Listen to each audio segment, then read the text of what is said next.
Hello and welcome, everybody. Welcome to the No Name Music Cast. My name's Tim, and this is Joy.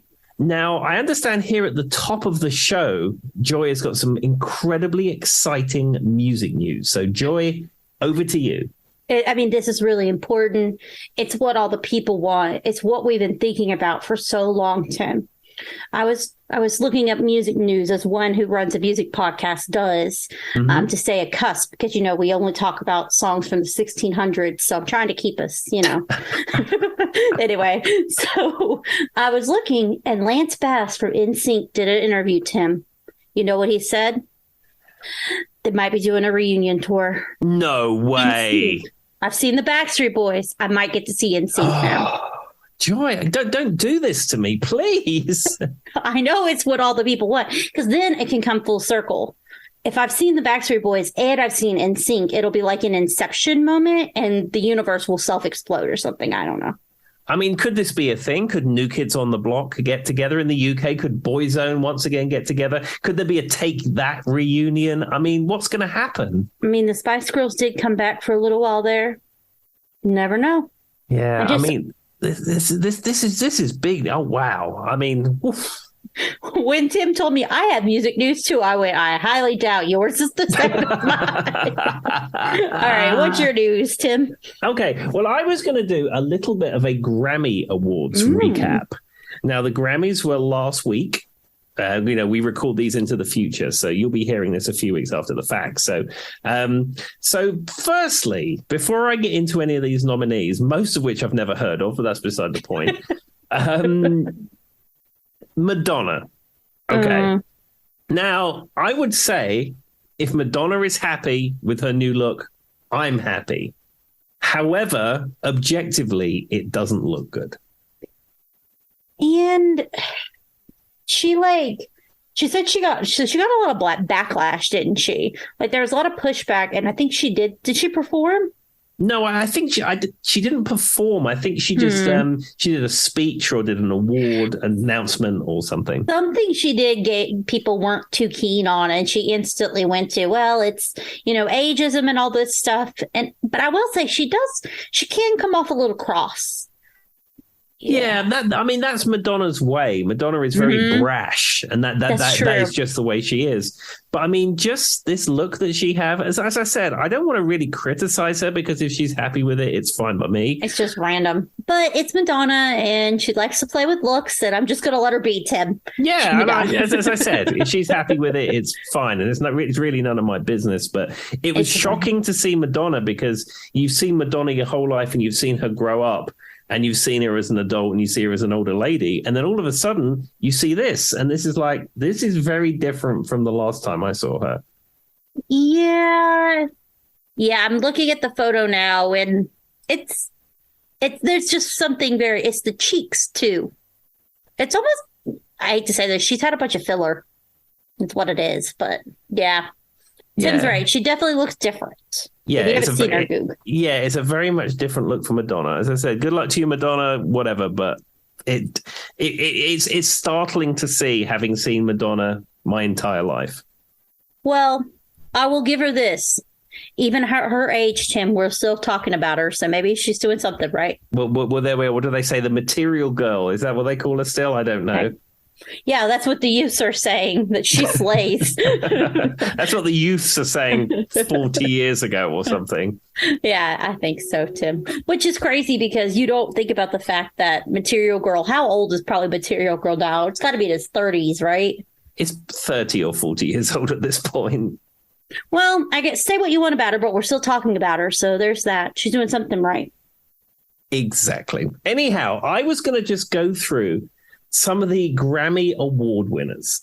Now, as I said, most of these people I've never heard of. So we will go through the list and we will see what happens. So Record of the Year is About Damn Time, Lizzo. There's a name I've heard of. I don't know who Lizzo is or what Lizzo looks like. If you guys didn't know that song, Tim was not saying it's about damn time she won a Grammy. That's the name. That's the record and the single from the album. But the way you said it, it made it sound like Tim's like a hardcore Lizzo fan. No, No. I mean, Lizzo may make great music, but I'm not aware of that music. Maybe I should listen to. Should I listen to Lizzo, or is that not my cup of tea? Yes, actually, I think you would because she does. There's like one song she did that is one of my favorite. I would say Prince. Like she did one song that was very close to another Prince song. She's a pop artist. I think you'd like her. And she does have a little bit of an R&B sound to her, but she's mostly pop music and she is not as cliche as some of the others that come out nowadays. Okay, well, as you know, I like the work of Katy Perry. I think Katy Perry's pop music is really good quality pop music. So I don't know, maybe in 100 episodes time, I'll be doing a Lizzo episode. Probably not. I'll pick one Lizzo song for Tim to report back on before next week. There we go. That's probably going to happen. More than me doing an entire episode. Okay, so album of the year was Harry's House by Harry Styles. Now, the only thing I know about Harry Styles is that he was in One Direction. Is that correct? Yes. And so Harry Styles is in One Direction. Now he's a solo artist.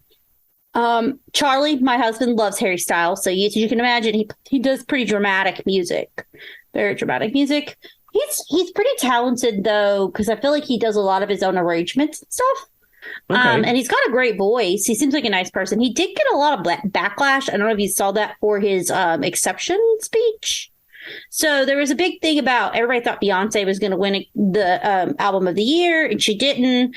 And he said something along the lines of, and it did come off. I see where people were coming from. He's like, this kind of stuff doesn't happen to me. And it's like, really? The rich guy from the boy band? Aren't you kind of the person this does happen to? And so I kind of got it. Okay. Well, there we are. Well, let's move on to the next one. Song of the year. Bonnie Raitt, just like that. Now that, in my opinion, she is somebody who is worthy of a Grammy Award. The fabulous singer, songwriter, amazing slide guitar player, probably one of the finest slide guitar players in the world. Bonnie Raitt, superb. Do you know that song, Tim? Have you heard it? Yeah, I've heard it. It's a great song. It's really good. I liked it too. Yeah, I mean, you really can't go wrong with Bonnie Raitt. And it seems to be that the older that Bonnie Raitt gets and the more music that Bonnie Raitt releases, the better it gets as she goes along. Yeah, which doesn't always happen with every artist, but I can agree with that. I think she's gotten better over time. Absolutely. Okay, so best new artist is Samara Joy. I don't even know who that is. I have no idea who that is. We're just going to move along, Tim, because I don't even know who that is. And again, best pop vocal album is Harry's House by Harry Styles. Yes. Best pop duo group performance, Unholy by Sam Smith and Kim Petras. Mm-hmm. I only heard of the name Sam Smith, I think, last year, and I have no idea who Kim Petras is. I don't really know who Kim Petras is. I do know I do know the song Unholy because it was all over the internet. People were using it in like videos, so it was really popular. Mm-hmm. Sam Smith, though, is a really, really good vocalist. He's got a gorgeous voice. And so he does too kind of, pop music. He might not be your taste, but he does have a really nice voice. Okay, but there we go. Best pop solo performance was Easy on Me by Adele. That is someone I am aware of. And I'm also know that Adele isn't terribly nice to her crew. And when they tried to put some kind of Vegas production on, she basically threw the crew under the bus. Yeah, and I haven't confirmed or denied it, but I've saw some headlines from the night of the Grammys where everybody thought, like I said, Beyonce was going to win the album of the year and then Harry Styles got it. It kind of looks like, so the camera goes down to her and Lizzo hugs Harry because they're friends. But it looks like Adele just like got up and left when he was doing his acceptance speech. Yeah, I mean, I've never met Adele. I don't really know anything about Adele apart from what I've read on the internet. But as I said, I read some stories about that she wasn't very good to her crew in Vegas, and that is pretty much all you need to know. It always goes down to, it's kind of like what we said with James Corden. It's how you treat even the person who literally cleans the office at the end of the day. Sure, 100. And that says a lot about a person. Yeah, that's really how you know them. Kind of like how much you tip and if you don't put your shopping cart back. Those are no's for me, Tim. Exactly. Okay, so best dance electronic music album, Renaissance by Beyonce. A song I'm not, or an album I'm not familiar with. Of course, I know who Beyonce is now. Yeah. Beyonce is now has the most Grammys of any artist of all time. I read that. Yeah, when I was researching this, I read that she had that. See, to me, that's wrong because I always think Grammys are for people like Aretha Franklin. All what we're speaking about pretty much is fluff, apart from Bonnie Raitt. But I just think Grammys are for people like Aretha Franklin. Be careful. Don't let Beyonce's beehive come after our podcast, Tim. We'll never be able to come out of this hole again. Just say you love Beyonce and we cannot. They'll come for you, man. Yeah, I mean, I've got nothing against her whatsoever, but I think Grammy, I think legend, I think Aretha Franklin. That's just how my brain works. Fair enough. All right, do we have any other categories? I'll just do a couple of others. So best rock song was Broken Horses, which is Brandy Carlisle, Phil Hansaroth, Tim Hansaroth. I have no idea. I don't know who those are, but I know who Brandy Carlisle is. Yeah.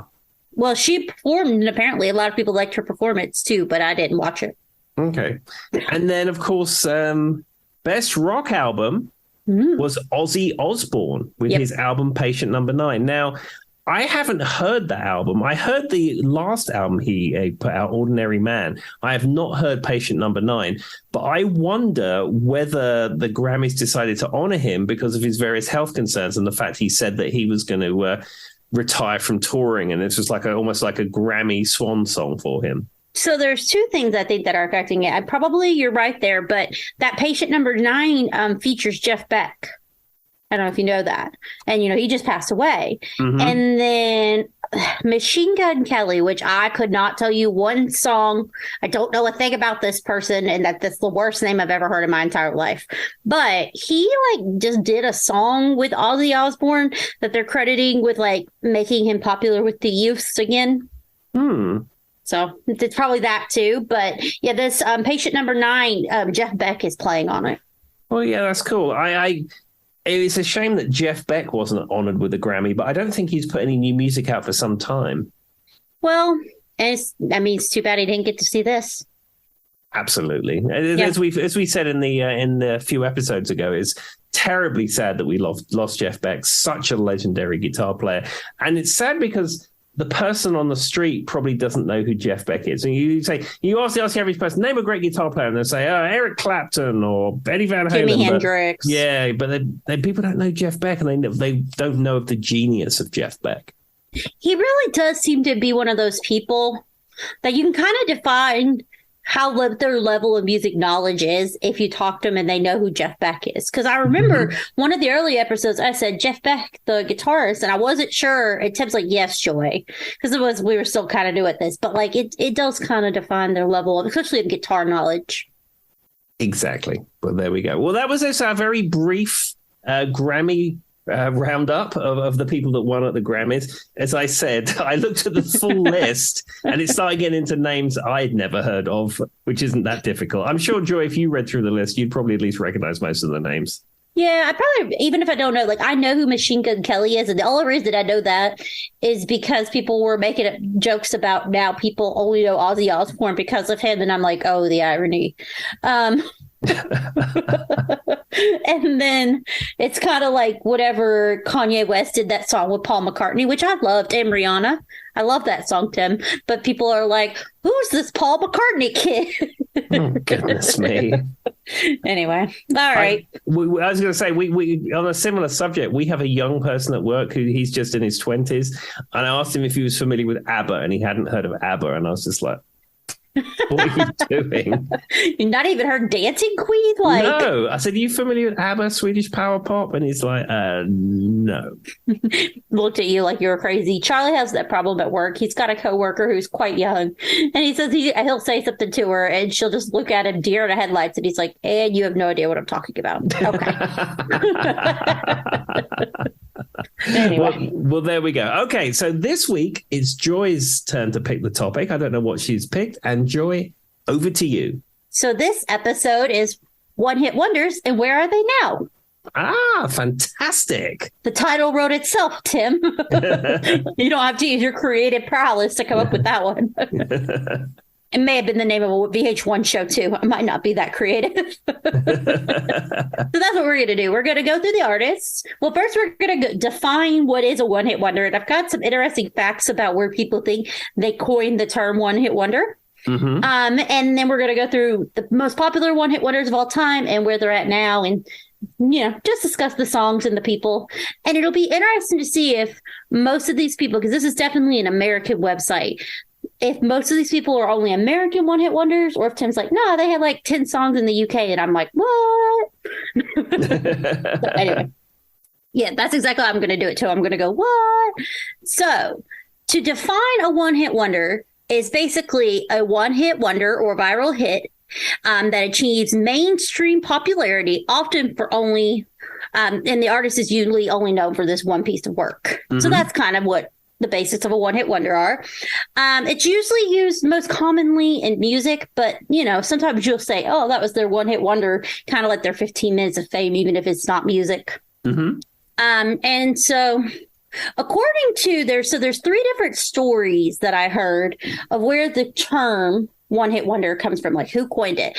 This one made me laugh because Tim said ABBA, which we all know is not a one-hit wonder by any stretch. Besides Tim's employee, they didn't know. Yeah.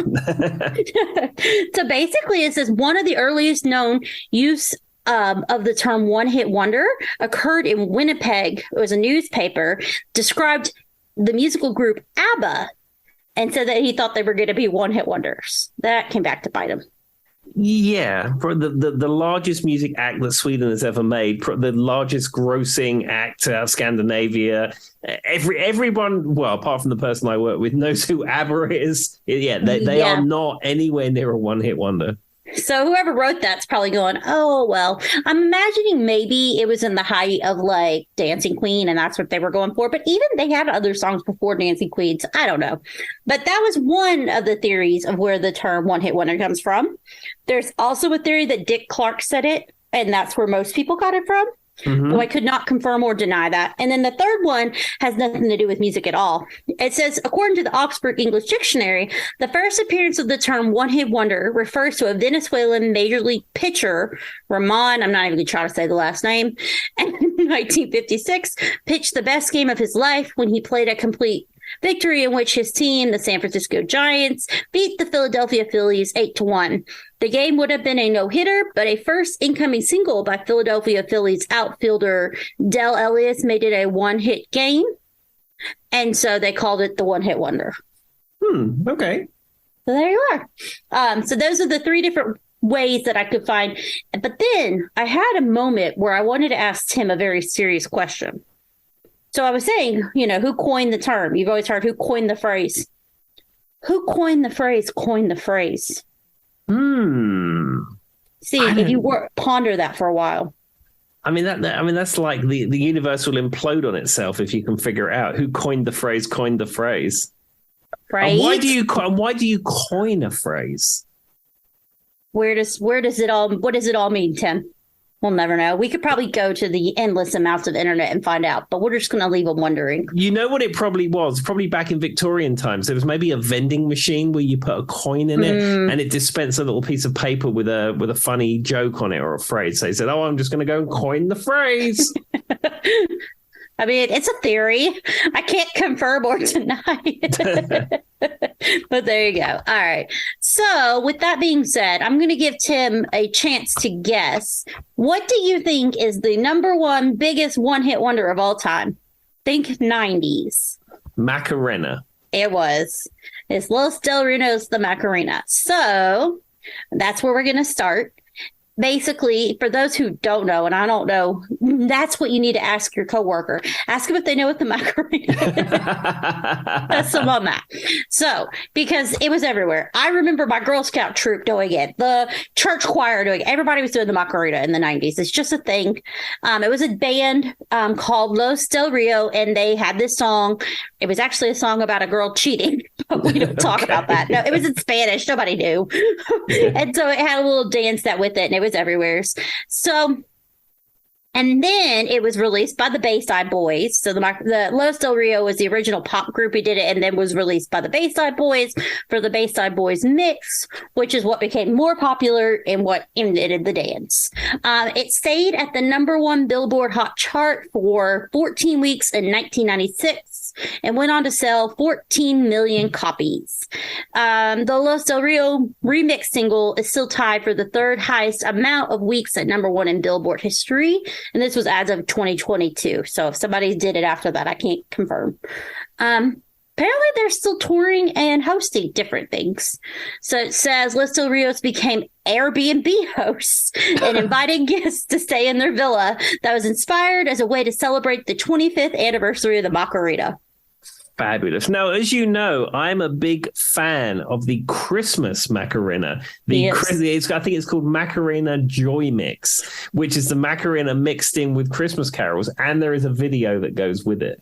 And I didn't know about it till Tim introduced me. Yeah, I didn't know about it until I used to go to Sweden on a regular basis, and their version of MTV, you had MTV there, MTV Europe, and then they had like a local channel, and I can't remember what it was called, but it was the same principle, but it was in Swedish, and they used to play that around Christmas time, and I was like, this is the best thing I've ever seen. I love that, and that seems very Swedish to me. I don't know why, because I love their pop music, but I thought it was funny that they're Airbnb hosts, and they have a villa inspired by the song Macarena. Well, the thing is that you have to diversify your interests. Now, as we know, in the streaming era, not many people are buying music anymore, whether it be digital or physical. You know, vinyl is a thing, but it in reality is not making a huge amount of money. So you have to diversify your interests. You know, do you sell merchandise? Do you, I don't know, go on TV shows? I don't know, but they have an Airbnb business. I mean, you know, they've got to eat like everybody else. Well, they actually say to become rich, you should have 7 income streams. Have you ever heard that, Tim? I haven't, but that does make sense. And it could be small ways of making income. One of the biggest mistakes people are going to think of a financial advisor. This is strictly what I've read on YouTube or watched on YouTube or read on the internet. So don't come from the internet. But from what I've heard is they say you should have at least 7 streams of income and never rely on just one thing for your money. So Tim is correct. Diversify your money, people. Well, there you go. Well, I occasionally sell stuff on eBay. Does that count as an income stream? Yeah, and I guess technically sometimes you get a little bit of tips from your gigs. Yeah. Well, I got 3 then. I have a proper job, I play gigs, and I occasionally sell things on eBay. I think that's it. Yeah. And then I have 2 because I sell stuff and I do this work thing occasionally. Yeah, you know, well, once in a while. But anyway, so we're on our way to 7, Tim. All right. The next one is a very, very famous song. And we've talked about this song and these brothers plenty of times before. Tim can probably guess I'm going for the Hanson brothers. And what's the song, Tim? It's Bop. Yay! I love how Tim emphasizes So, if you don't know, Bop dominated the airwaves when it was released in 1997. The Hanson brothers, Isaac, Taylor, and Zach instantly became pop sensations. There's a catchy chorus, upbeat. So, it spent 3 weeks at #1 on the Billboard Hot 100 in 1997 and earned them 3 Grammy nominations. They didn't win, Tim, but they were nominated. So Hanson possibly got a Grammy. So I don't know what that says about your theory earlier. Well, they didn't win. Whatever category they're in, I'm sure Aretha Franklin won instead. Now, here is what I know. Hanson was on The Masked Singer. They were in a teacup and they were little Russian dolls. And, you know, like where you open them in one and then the next and then the next. And they were actually quite good. They had great voices. And they harmonized really well together, which a lot of those boy bands do. It's pretty common. They've also released some music. It says they've released an album called Red, Green, and Blue. However, they said they've never been able to replicate their success. The Hanson brothers are now fathers and have 13 children between them. Yeah, I think they are super religious and are keen to have a large family, as you say. Now, one thing I want to say about Hanson, they did an NPR Tiny Desk concert. They did a Christmas one and they did a normal one. And I will say they were absolutely fantastic on both of those. And also, more importantly than any of this, they have their own beer line that's called Hops. That's a great opportunity, and I'm glad they took it. Yeah. Again, they are diversifying their interests. People are going to be like, what is with this episode? And why do they keep telling me to diversify my money?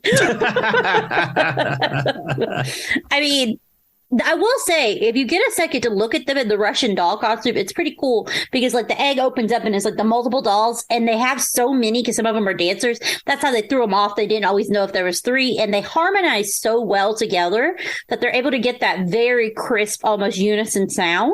And so it was almost hard for the ear to differentiate if there was 3 voices there. They did a great job. I can't remember. I think I figured out who they were though. For something, the 90s kid in me recognized something. I was like, I think that's Hanson. I was correct. There we go.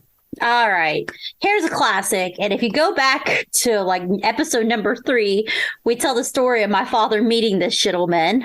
This is Vanilla Ice, Ice Baby. Yes. So for those who don't know, I'll recap it. Me and Tim laughed for probably a good 10 minutes straight on like the 3rd episode because my father met Vanilla Ice in a gas station or truck stop.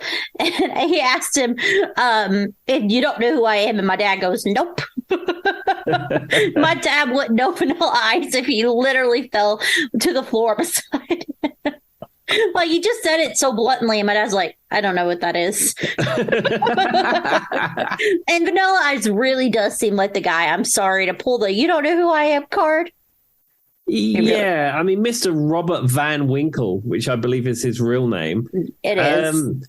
Yeah, I don't think he did anything else. And the thing is, his famous song is a sample of a Queen song. It's not even a new creative work. Yep. It's just a sample of the Queen bass line. Yeah, and to give him credit, Under Pressure is a great bass line. But yes, for those who don't know, Ice Baby, which I think we've all heard, was very popular in the early 90s. It samples Under Pressure. It was the first hip-hop record to hit #1 on the Billboard 100 chart in 1990. That was surprising to me with like Run DMC and stuff. I wouldn't have thought that was Vanilla Ice. So he is credited with making hip hop more mainstream. Ice Baby was such a hit that it made Vanilla Ice's 1990 album To the Extreme go platinum and earned him a Grammy nomination. He did not win in 1991. Tim would have like, okay, I'm out if Vanilla Ice would agree. Yeah, the whole legitimacy of the Grammys would be gone. So where is he now?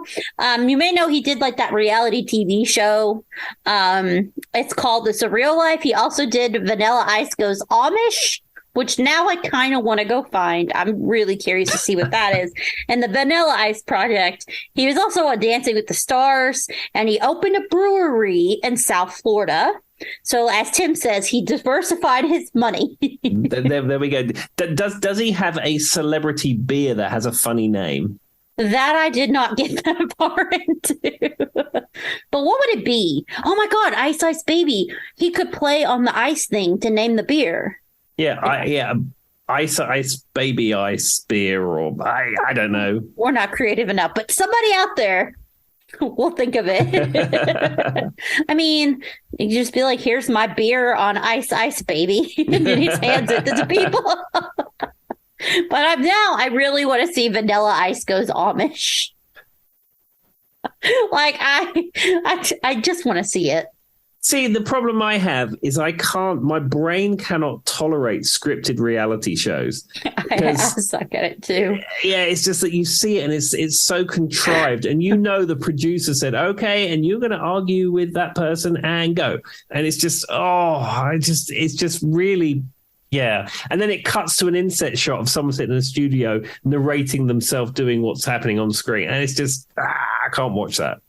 Well, and like we've made the joke, what gets me is one of the ones that I used to watch when I was a little bit younger was this My Sweet 16, which was like these girls who were having these lavish, huge birthday parties being prima donnas, right? And guys, there's a few guys on there. It was mostly girls, though, because it was focused on like your Sweet 16, which tends to be a female thing in America.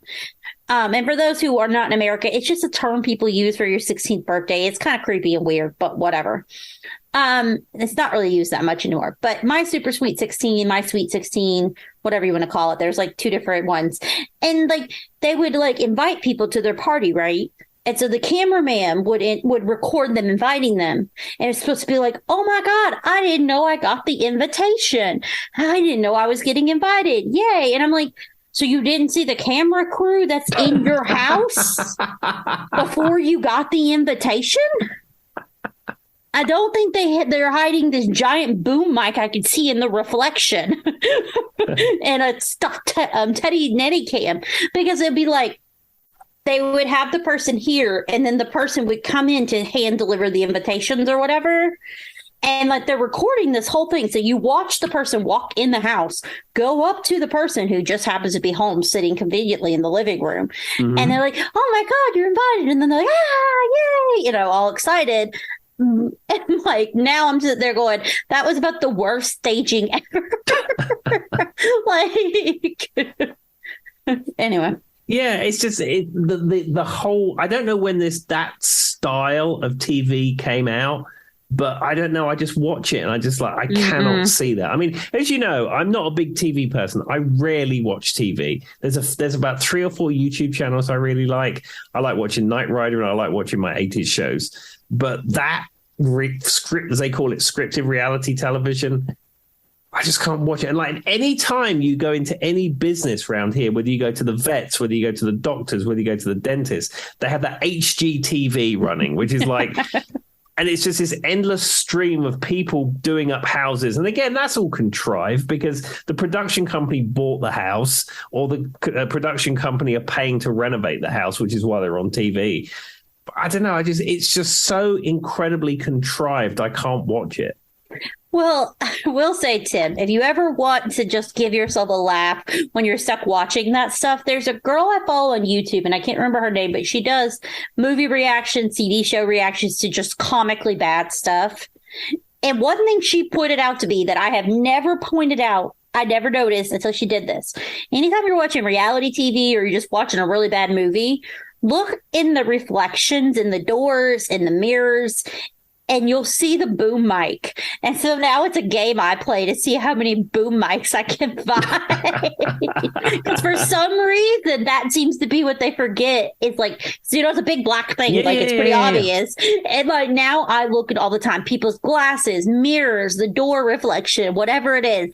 And like even movies that are pretty high budget, you can find at least 2 or 3 boom mics if you're paying attention. Do you know what my favorite is? I found out, and now I can never unsee it.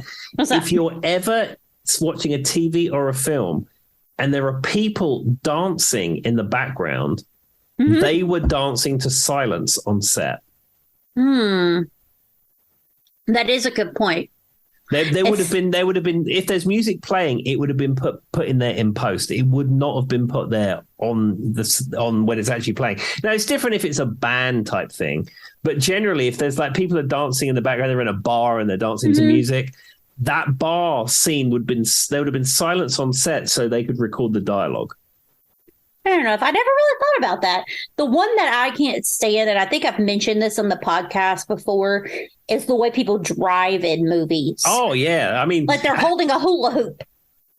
And the worst is the A-Team. A-Team driving, when BA is driving his van, it's like, this is an audio podcast, you can't see what I'm doing, but imagine comedy A-Team driving. Mm-hmm. And it's just like they move. No one moves their hand that much when they're driving, Tim. If you did, the car would just be rocking back and forth the entire time. Exactly. And you would be in and out of your lane. Like it just, and then I love whenever they're like driving with the hula hoop, because that's, for those who don't get what I mean by hula hoop, it's just comically big.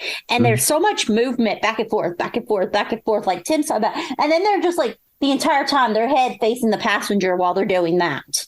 I'm like, oh, this seems real. Exactly. Unless you have a self-driving car in 1982, then you just don't even have to worry about that stuff. That is true.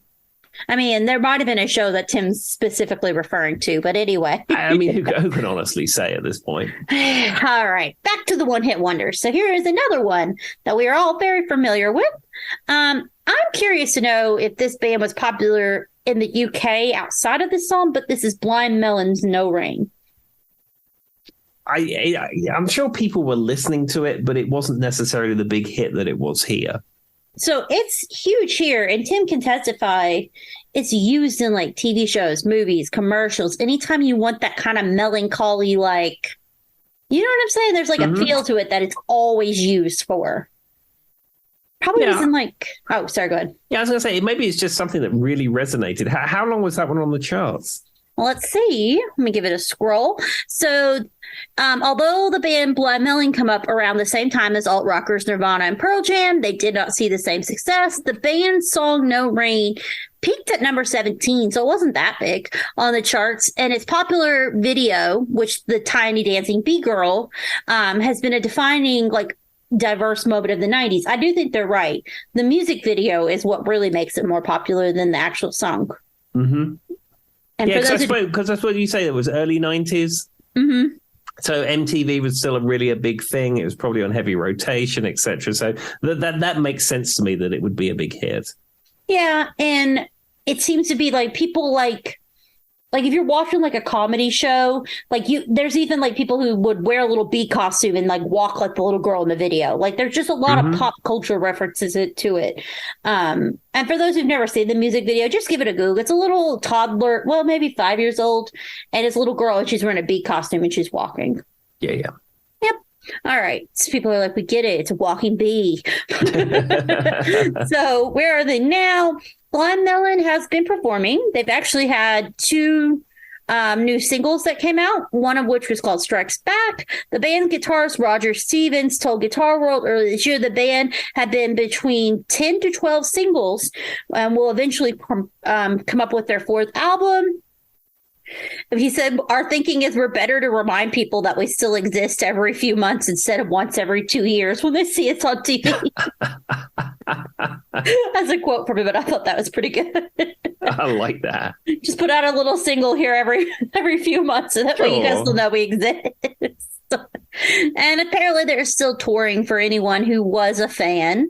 And they're out there getting it. All right. Here's a classic one that I know Tim has been waiting on, Bated Breath. What does bated breath even mean? Whatever. That's saying. Yeah, can we break this down? Bated breath. Where does that come from? I always thought maybe it's baby's breath, like the flower. Bated breath. I'm Googling it. Let's see. Let's do this live on air. Let's get this one fixed once and for all, because I think the listening public want to know where bated breath came from. I really am generally curious. Now I accidentally opened like 74 tabs because my browser didn't want to open. All right. So let's see here. Waiting on bated breath. Okay. What does it say, Joy? What does it say? So eagerly or anxiously, as we wait for an announcement of the winner with bated breath, the expression means holding one's breath because bait means to restrain. Oh, so you're holding your breath. Okay. Today is also used somewhat ironically, indicating one is not that eager, like I was saying with Tim. Apparently, it comes from the late 1500s, so it's an old one. Okay, well that's fair enough. Because I always thought bated breath was something to do with putting bait in your mouth, which is disgusting. See, I always thought maybe it was people were just saying it wrong. I was talking about baby breath, the flower. All right. Well, that was kind of uneventful, but proved neither me nor Tim knew what baited actually meant. Anyway.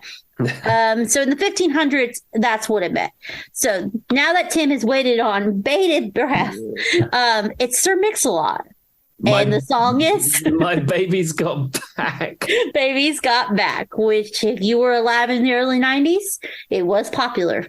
Yeah, well, I can tell you a story about this. I was not there, but I've heard this story from Hannah. So she didn't have cable or satellite growing up until, they got it eventually, but certainly at that time they didn't have cable or satellite. But her grandma had it. And she used to go around her grandma's house and put MTV on.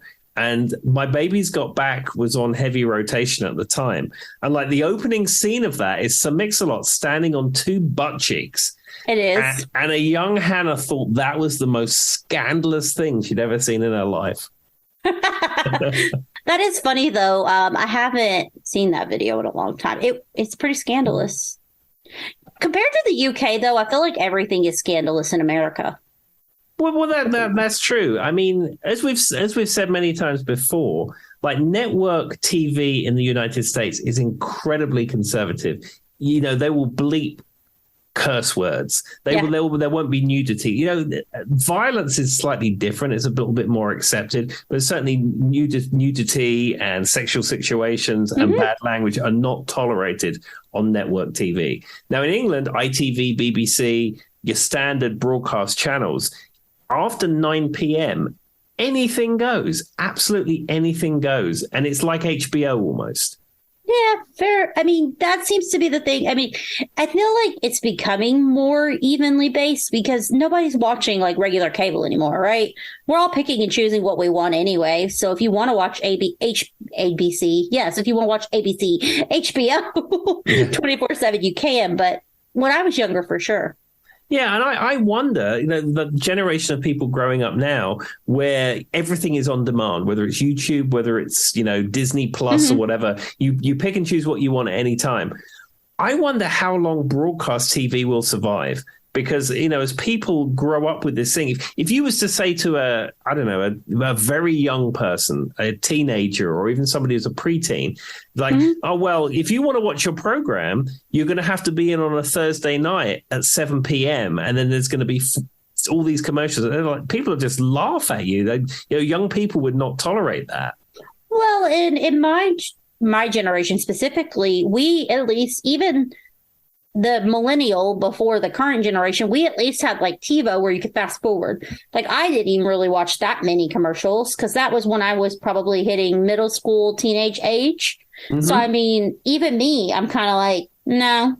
The only thing I will say is like YouTube Live, or no, not YouTube, I'm sorry, Hulu Live probably will do okay because it's not that expensive and you can add it on to, like, you know what I mean, your other Hulu. Stuff like that I feel like will, but I would be shocked if we see, because there's like, you know, the cord cutting or whatever, most cable is going to be a no-brainer anymore. Yeah, I mean, we do not have access to broadcast TV here. And I have no reason to ever to get that because if we stay in a hotel and you put the TV on in the room, every channel is loaded with commercials. And like I said, it's just 58 channels of people renovating their house. And I'm not really into that. Fair enough. All right. So where is Sir Mix-a-Lot now? So Baby Got Back did resurface in 2016 when Nicki Minaj sampled the song in her version of Anaconda. Speaking to Billboard, he said, when I released it, it was pretty big. He said, and nobody was talking about shooting or killing, so it got pretty popular on mainstream, you know, because, you know, rap music. That's fair. He also says he admits that the song is bigger than he will ever be. But he is still occasionally putting out songs and doing the occasional performance. And he says it gets sampled a lot. Okay. Well, I'm glad Sir Mix-a-Lot is still getting it done. Well, what is Sir Mix-a-Lot's real name? I don't know. Let's find out. I've never heard. Like, I haven't heard what his real name is. All right. Sir Mix-a-Lot. What is your real name? Tim, take a guess. What do you think it's going to be? Peter Smith or something. It's Anthony Ray. Oh, okay. Good, I mean, it's close. Good on you, Anthony Ray. I mean, so Anthony, wherever you are, if you want to come talk on the podcast, we'd be happy to have you. Exactly. All right. So our next song, this is one that's kind of a different, not from the 90s, but it is one I'm very familiar with. And I love this song, even though it's not something that you would think I would love because I'm not super religious, but it's Norman Greenbaum's Spirit in the Sky. Yes. Now, this is one that started our conversation about hospital radio very early on in this podcast. If you've been a listener for a while, you'll know this. If you're a relatively new listener, you would not know this. So I explained the concept to Joy of hospital radio. Now, hospital radio is a radio station that goes on in UK hospitals. And the idea being is that they have dedications for people and they play songs for people.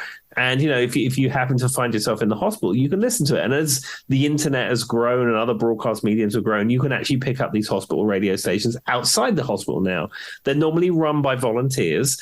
And a lot of people who started off at hospital radio then went on to bigger and better broadcast careers.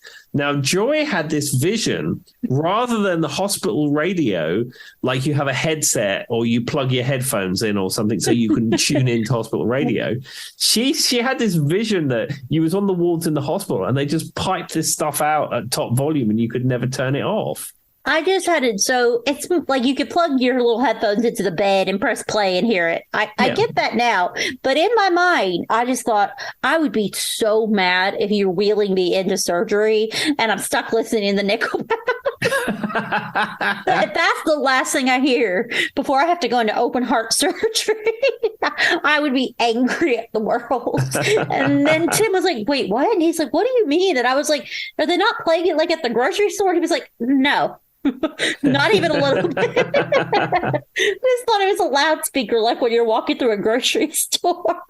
Goodness me. Well, and you see, and where this all ties in with Spirit in the Sky, because this is one of these songs that's famously banned on hospital radio. Yeah. I don't feel like I want to hear that before I go to open heart surgery. No, absolutely. There's a number of other songs that are banned on hospital radio, but Spirit in the Sky is one of these famous ones that always comes up in lists of banned songs and things like that. All right, so here's the basics on Spirit in the Sky. It was released in the UK in 1969 and in the US in 1970. It's known for its fuzzy guitar playing and catchy chorus. The American singer-songwriter spent 15 weeks on the Billboard 100 and peaked at number 3 in April of 1970. The song is one of the defining one-hit wonders. It's number 341 on the Rolling Stones 500 Greatest Songs of All Time. It's maintained in popularity because it's seen in numerous commercials, TV, all that kind of stuff, and shows like Apollo 13 and The Office. So where is he now? He says he plays a lot of small shows, but does not put out any new music. Apparently, he was involved in a car crash that put him in a coma for 3 weeks. Oh. Thankfully, he came out of that, and he mostly just plays local gigs. So there we are. I might see him out on the road. You never know when I'm playing some local brewery or bar in the Roanoke area. We might bump into Norman Greenbaum. You never know. Yeah, and he has very long, luscious hair now, Tim. So keep an eye out for an older gentleman with a beard and very long, white, luscious hair and a hat. Well, there we are. He would stick out like a sore thumb in the places that I go to. I was saying, because that's going to narrow it down and where Tim goes. Are you Noy Grimbaum? Are you Noy Grimbaum? I think he's right there. Yeah, I don't think he would stick out there. All right, this is another one and a song that I'm familiar with, grew up on, and Tim, I think, actually does not ever want to hear this song again. But my twin sister is named after it. It is The Looking Glass, and it is Brandy, You Are a Fine Girl. So your sister is actually named after this song. So Brandy, my twin sister, is named after this song. My parents love this song.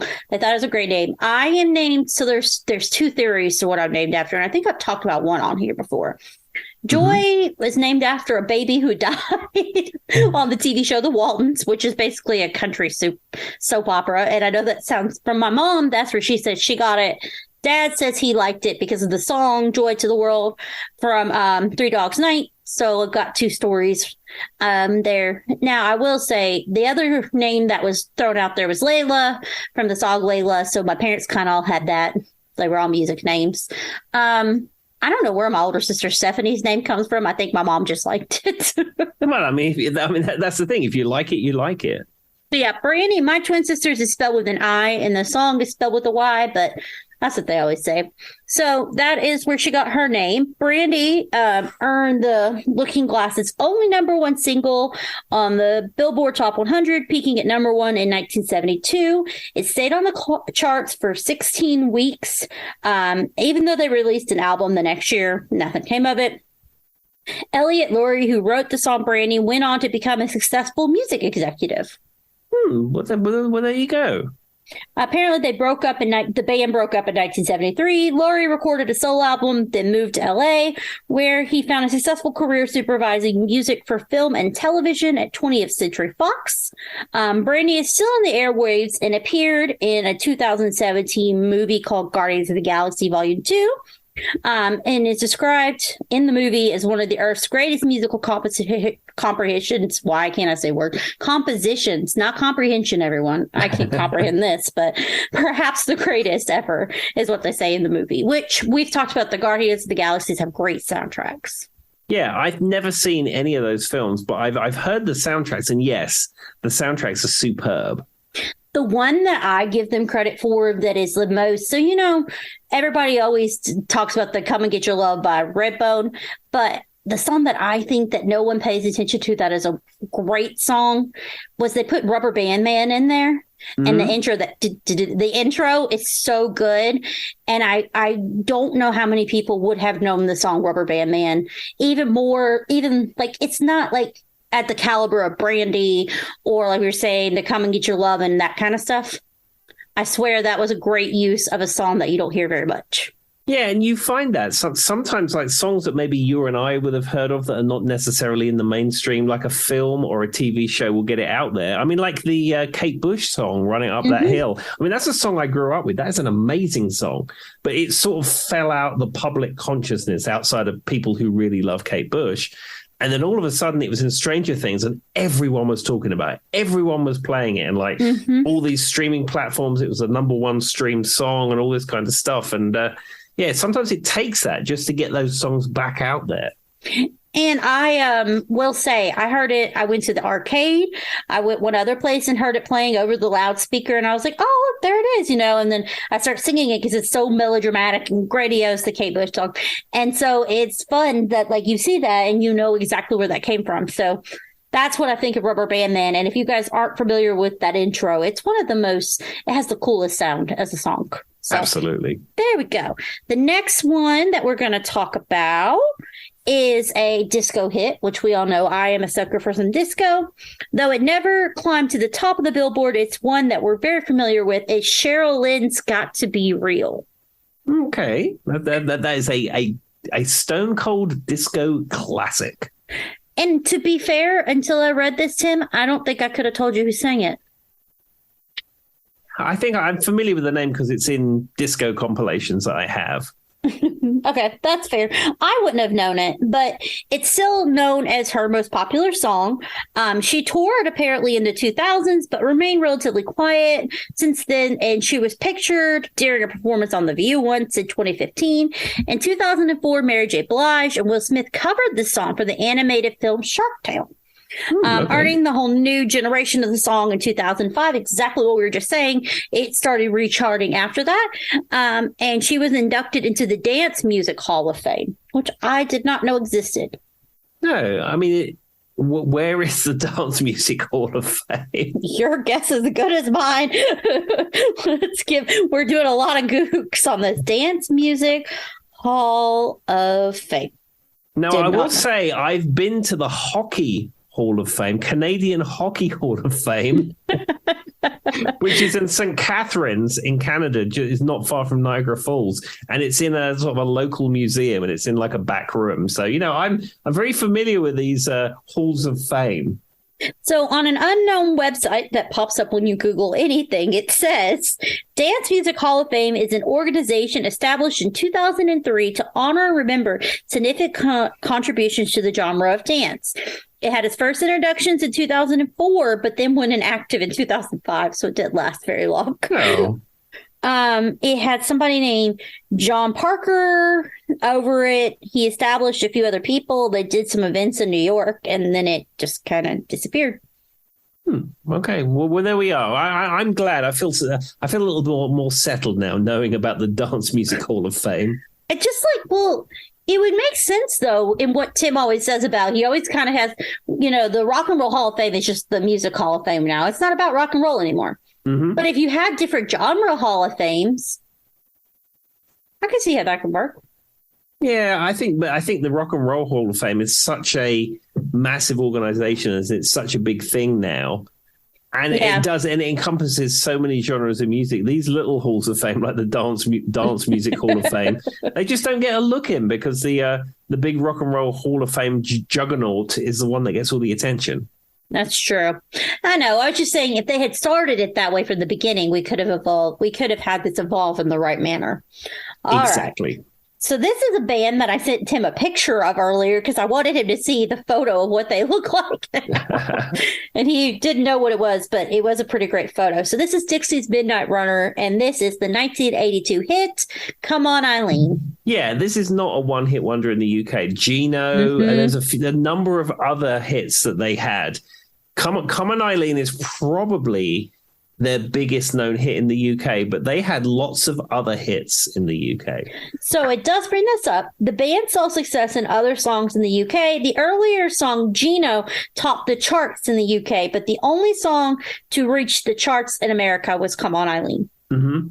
And like I said to Joy, they sort of had this sort of dungaree look where they were I don't know how to describe vagabond type thing. Vagabond type look, wearing dungarees. And the video, I think, for Come On Eileen, they're all on a street corner in a kind of sort of rundown area, and they've got hopping around, T-chest bass, and they're doing dancing moves and stuff like that. And then the picture that Joy sent me, I think it's Kevin Rowland is the guy who fronts Texas Midnight Runners.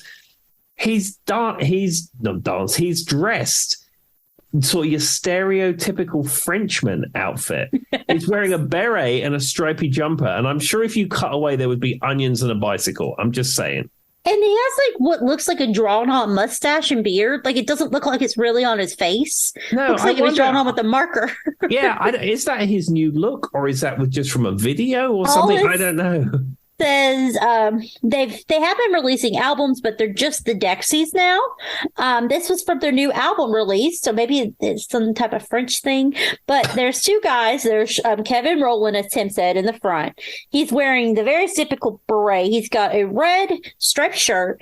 He has glasses, and he has what looks like a drawn-on mustache and like a little goatee thing, very stereotypical. And then behind him is Sean Red, which is also one of the band members. And he has a black striped shirt on, suspenders, tan pants, and a kind of like a bowler cap. Yeah, it's a different look. I'm somebody who walks around generally wearing a Ghostbusters jacket, and then I wear clogs at home. So I'm not one to really be at the cusp of fashion, but it just seems like a little bit of an odd look to me. I don't know. It was just weird because, like, when you think of them and their iconic look, this just wasn't what I was expecting them to look like now, I think is what it was. And I was like, that's them? And so I screenshot it and sent it to Tim. But basically what it says, as of 2017, Come On Eileen has earned Rowland and the band $1.6 million in album sales and streams combined. The band originally broke up later in the 80s after failing to get large success in America. But Rowland still tours with a new version of the band, which now just goes by just Dexies. And they have released an album. That album, I guess, was in 2016. That's what the photo was from. Speaking to the Irish Times, which they're Irish, right? I'm not sure, to be honest. I thought they were, but don't come for me, internet. I don't know that for sure. In 2017, Rowland said, I'm grateful for Come On Eileen, definitely. I mean, at the same time, I'm very careful not to live in the past. He said he's someone who never tries to listen to his hit song unless somebody is accidentally playing it, and then he runs away. Which I kind of get. I probably would be the same way if you had to perform that, and it's the only thing you're known for, right? Well, that's the thing, because you know that he's going to have to close every concert for the rest of his life with Come On Eileen, because if you go and see Dexies and they don't play Come On Eileen, there's going to be some kind of revolt. Well, it is a favorite of mine. I will say it's had a little bit of a resurgence, too, and I don't know from what, because it felt like it's a song that I didn't feel like was that mainstream. Like when I was younger, and then as I got into my like later 20s into my early 30s, I feel like it got like a hit again.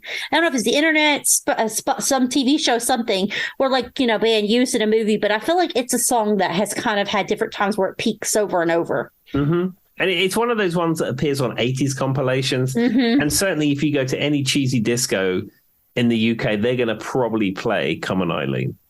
And America, if you listen to like our 80s, 90s, and today, they're going to play it. You're going to hear it. And exactly. I will say, though, I love the intro, the bagpipe thing and the sound. It's so cool. I don't know if it's actual bagpipes. I don't know what it is. I think it's a fiddle. It's violin. That makes sense. That cool sound. Oh, yeah, that might be. I think it's double tracked or triple tracked, but it's violin. Why was I thinking? Okay, well, don't come for me, internet, again. I was just talking about my, but that intro, that da, da, da, da, da, da, is so perfect, and so I get why it latched. I could see. I mean, it was a great, and I don't know. I'm assuming they wrote it. I didn't do enough digging, but I feel like they probably wrote it themselves. What was the Gino song like? Was it the same or was it completely different? Gino. Yeah, you see, it's exactly like that. Okay, yeah, that narrowed it down. Thanks, Tim. Totally got it. But it does seem like it's probably big and grandiose like the other song. All right. So this is one of my favorites.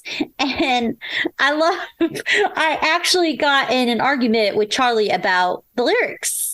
Or no, the person who lives above me. So my house is a duplex. So there's like a separate person who lives above me, but like we don't interact like daily or anything. But the person who lives above me, Bobby, came downstairs and he was singing, "We're gonna rock down to Electric Avenue and then you take it higher." Well, him and Charlie got in an argument about what the lyrics are.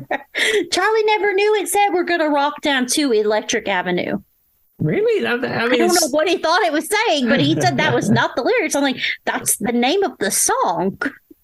Yeah, Eddie Grant. I mean, he had some other hits in the UK. "I Don't Want to Dance" was an Eddie Grant song, and I think there was a couple of others as well. Yeah. But again, this is probably one where he's only known as Electric Avenue Man in the United States. And that's what I was going to say. This is an American artist, American article. It's an article, Tim. Article. I don't know why I said it so. Anyway, so Eddie Grant has had 3 songs actually that reached the Billboard 100, but Electric Avenue was his most successful and what he's generally known for. He's actually from Africa and he's British, so I don't know how that works, but he's from both places. And he had the 1983 hit Electric Avenue, which was a reggae dance sample of the 80s and has lived as one of the most popular songs from the decade. I know at least 2 movies I've heard it in recently. It's used. Electric Avenue spent 22 weeks on the Billboard 100, peaked at number 2, and it was nominated for a Grammy Award for Best R&B Song, but lost to Michael Jackson's Billie Jean. Yeah, I mean, of course he's going to lose to Billie Jean. What a bad time to put your song out. Exactly. I will say one thing about Electric Avenue is that in Roanoke, which is the nearest big city to us, there's an electric road. And whenever I have to drive down Electric Road, I always think of Electric Avenue. And I go, down to Electric Road. You know, like when you hear them advertising stuff in Roanoke, it's always on Electric Road or that Hirschberger. Like extra electric and Hirsch. I think the same thing every time. Of course, Charlie does it because he doesn't know that you're going to rock down to Electric Avenue. What does he think it is? Electric? I can't remember. I'm going to have to ask him. I don't know. I'm going to have to ask him, but it was something ridiculous. And I stopped in my tracks and was like, "What did you say?" He was like, "That's not the lyrics." I was like, "That's absolutely the lyrics." Anyway, so where is Grant now? Apparently he has been touring. Most notably, he performed at Nelson Mandela's 90th birthday party in 2008. Grant has released a number of albums since his burst to stardom in the 1980s, including 2007's it's like P-A-P-L-A-I-S-A, Patience, I guess, but it's spelled differently. Whatever. You guys can go look it up. Was recognized with the Lifetime Achievement Award from the government and wherever he's from where is he from? He's from somewhere in Africa. Let me look it up. Oh, Ghana. Yeah, that's where he's from. I had to look it up. I'm sorry, guys, because I just read it and then it went right out of my head because I don't know how to say this word. So that is where he's from, and he got a Lifetime Achievement Award from them in 2016. That's pretty much where he's at. He still performs, still puts out the occasional single, and apparently he performs with The Roots occasionally on The Tonight Show with Jimmy Fallon.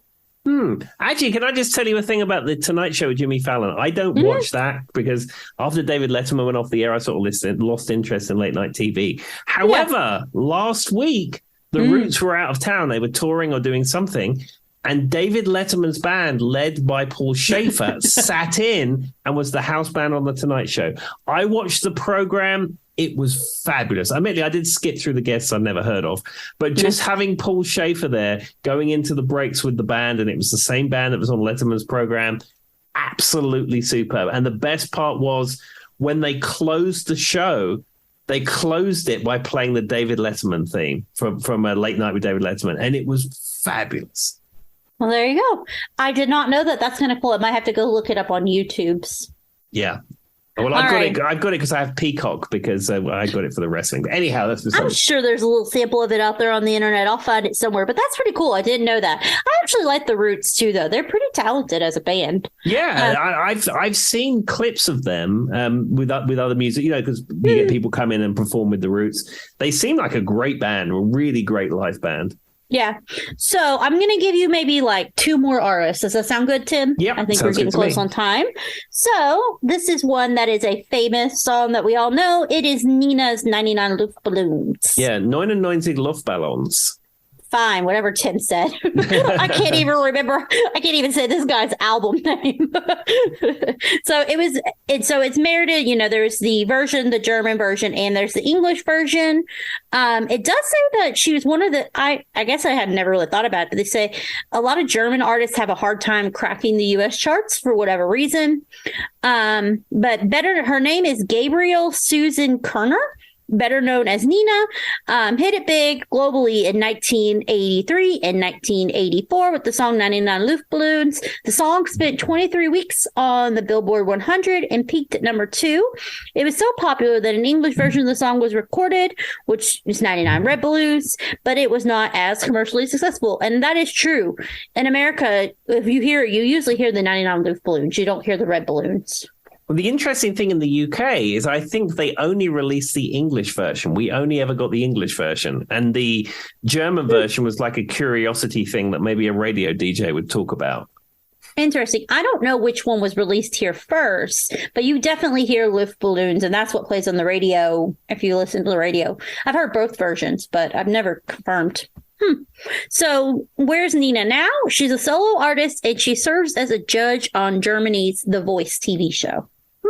Well, there you go. You were saying about German artists struggling to crack the US market, and I think that's the same for the UK market as well. I think because a lot of German artists will sing in German rather than English, because if a local artist traditionally would sing in German, it's like in Scandinavia, it's very common that you sing in English, but I think in Germany and like France, that's not the case.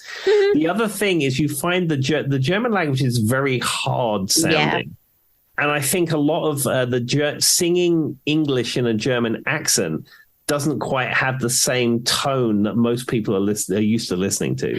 Well, and I think, and this is just from my experience, I flew on Lufthansa. I don't know, have you ever flew on Lufthansa Airlines, Tim? Probably. I can't remember. It's the German one that comes out of Charlotte. I flew on it 2 or 3 times, and they speak in German before and for those who don't know, Luft just means lift. So. Yeah.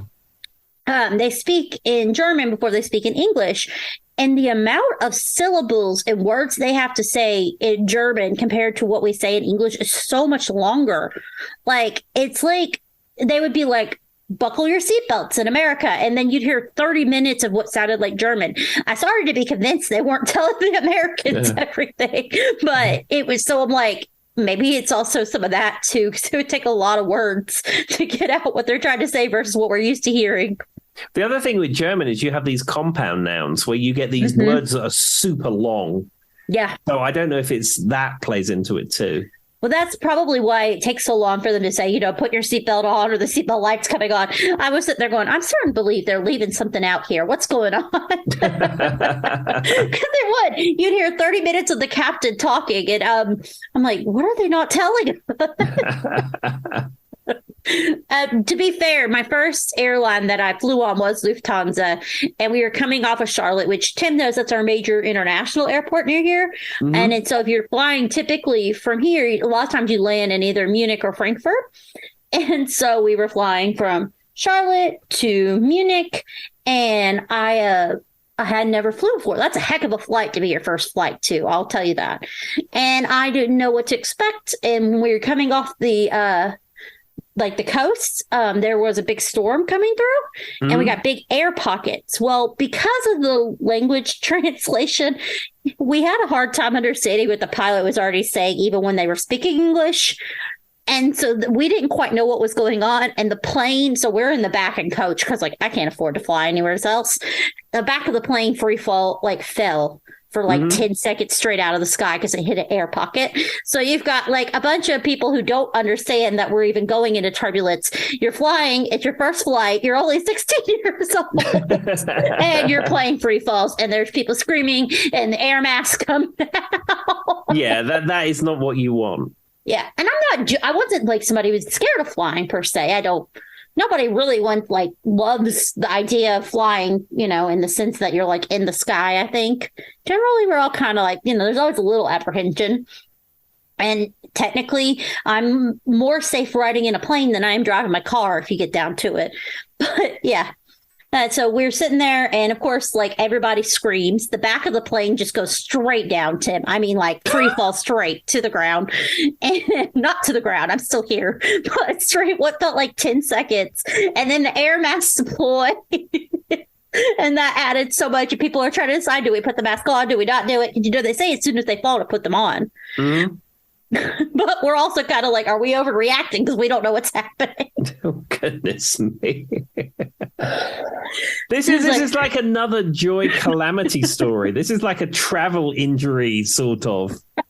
Brittany, as my witness, that did happen. She was there with me. She was sat right beside me. The first time I went to Europe, that's what happened. So anyway, but we made it to Munich, and we traveled on, Tim. There we are. And you've had many great international trips since. No, only 2. But yeah, sure. Yeah. I want to make it more, though. So that's the key. There we go. I feel like international trips, though, that last leg can be killer, Tim. Like, you're just so done with it. Yeah. I mean, when I was going from England to here 2 or 3 times a year, like you get to Heathrow and you get on the plane and you know that you're gonna have to change at DC, and they say today's flight time is 9 hours and 22 minutes. And you're like, oh, come on! And you're just staring at the little plane. So the last one I took was when I went to Greece, and we flew out of New Jersey, I think. Where we went, I don't remember. Somewhere up there, probably. Yeah, that's exactly what it was. And so it was probably about 9 hours from there. And I remember exactly because you have the short flight, and you're like, woohoo, we're done. And some lady spilled coffee on me. So And so I was and so then we get in there, and then you get to the airport, and there's your $74 if you want to buy a sandwich, fees if you decide you're going to eat anything. Yeah, it's air travel used to be something of luxury, and now it's just like, oh, goodness me. All right. Well, this is not an air travel podcast, so I will give you one more song, and we will be done. And this is the Remembrance, I Will Remember You. There we are. Again, another classic one-hit wonder. I think that's probably the only hit, I think. Mm-hmm. Yeah, that's all I could come up with. And they're known because, it was the theme song for Friends, and the TV show Friends kind of was bigger than the actual song. I love Friends. My mom hated Friends when it was out. She thought it was terrible, but she said they did have a great theme song. I remember her telling me that. Actually, now I think of it, I think they had another song called That's Just the Way It Is. Was that them? I think so. We'll have to give that a Google because I can't confirm or deny it. So I know exactly the song you're talking about, but I didn't know that was them. Basically, they were on it soared to number 1, was on the Billboard Hot 100 for 39 weeks, and this was in 1995. But it became as a prize. Fans and fellow musicians labeled them as a sellout, and they lost the core of their alt rock fan base when they gave the song to the TV show Friends. That's true, but their bank balances thanked them, I am sure. Also, that's just so silly. Oh wow, they used, you know what I mean? Like, to me, if I really loved an artist, if they used their song for a theme song for a TV show I didn't care for, that would not affect my ability to listen to that artist. No, absolutely not. I suppose because Friends was so huge as well. Yeah, it was one of the and it was probably a little cliche at that point. Mm-hmm. And I hate to say this as someone who loves their alt rock and their punk rock and all, it tends to be the rock genre that happens with a lot. Mm-hmm. So anyway, they still play their mega hit during tours. More recently, they've been sharing socially distanced virtual jams with their fans. So they did what you were talking about during COVID. So They also released an album called Via Satellite in 2019. And that's pretty much it. Every once in a while, they'll do a version of I Remember You. They said they kind of do a more intimate version now. It's a little bit downplayed and less poppy. Mm-hmm. But there they are. There we are. Well, I'm glad they're still out there getting it done. Yay. And I'm not judging you because I loved Friends. Those people are lame if they didn't. I don't think I've ever seen a single episode of Friends. I mean, it's cliche sitcom, early 90s sitcom. Let's be honest. It's buddy humor. It's cliche 90s sitcom. There's the laugh tracks in the background. There are those funny videos on YouTube if you take the laugh track out where it doesn't hit. And if you watch the Friends one, it's pretty good. Okay. Well, that's Joy's top tip at the end of the show. Yep. Do you have anything for the people, Tim? 2 things. 1, I'm still using Spotify and I'm probably going to keep it. And 2, please be kind, everyone. Bye. See you later. Bye-bye. Tonight we got another day tonight.